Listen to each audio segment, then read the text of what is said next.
Hi guys, I am back at my desk again today and I wanted to give you an update on where we are with the sheep.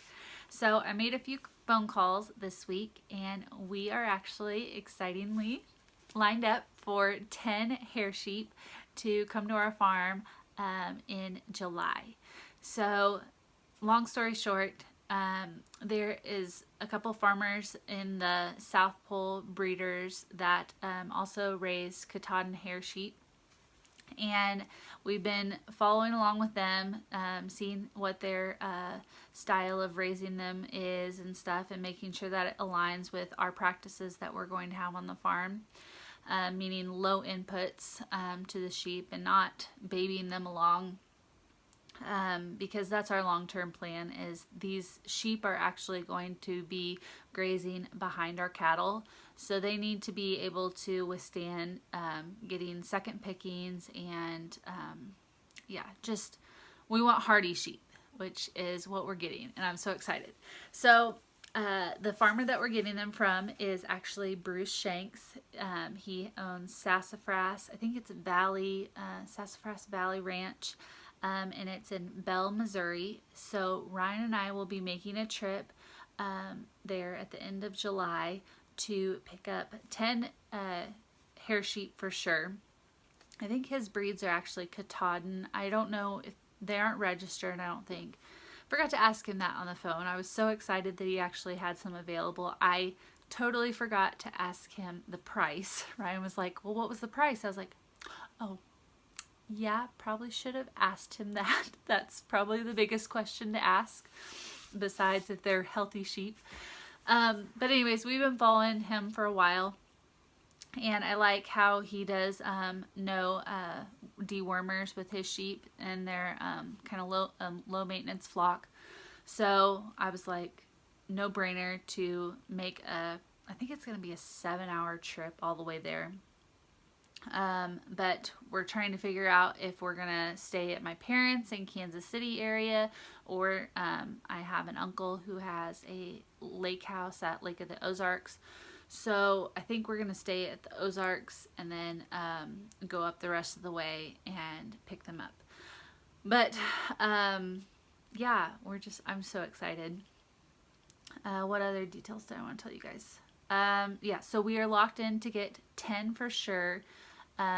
Bruce said that he is selling some of his flock to a friend of his, and obviously he doesn't know how many he has yet. They're gonna lamb in the spring, so we're locked in for 10 for sure, but hopefully we can get up to 15, which is our number, 10 to 15 that we want to start our flock with.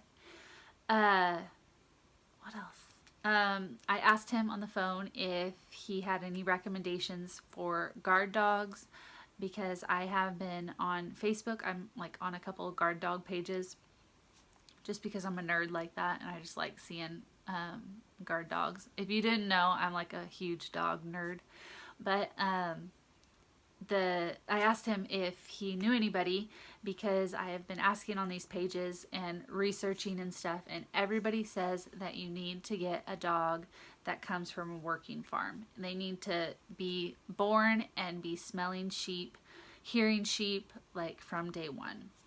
You don't want to try to put them out into a herd of sheep after they're 2 months old. It works best if they are bonded with the sheep as soon as possible.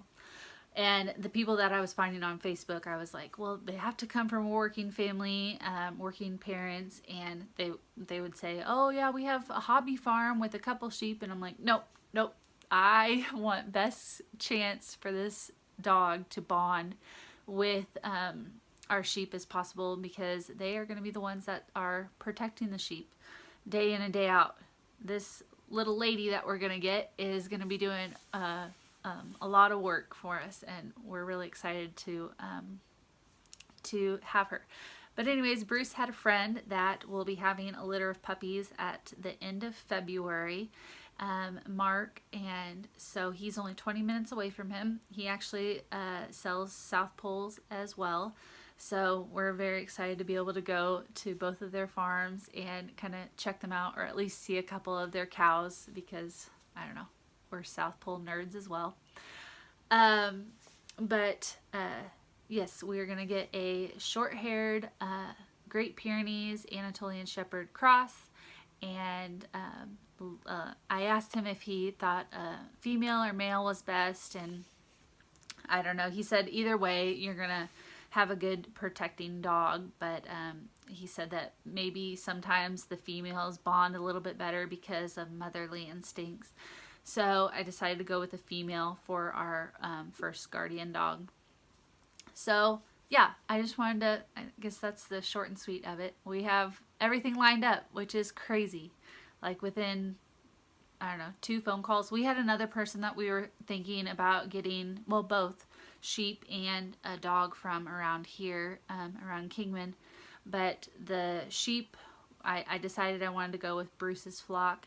And the dog, there was a wait list a mile long for the dog. So that kind of sparked it, and I was like, okay, we have to get on a list for both of these. Otherwise, I mean, it's just January. These lambs aren't even born yet, and they'll be ready at the end of July. But I was like, we have to get on a wait list, get deposits down.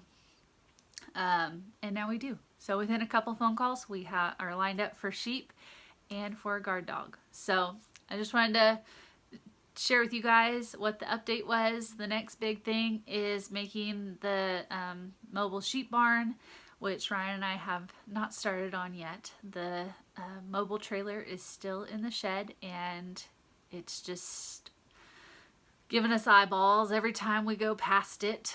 It's going to be a big project, but we're excited for the challenge because it's going to get us one step closer to our goal. So if you guys haven't already, go ahead and click the subscribe button, give this video a like, and we are so excited to take you along our journey with our farm. So check back for the next video. Thank you guys. Bye.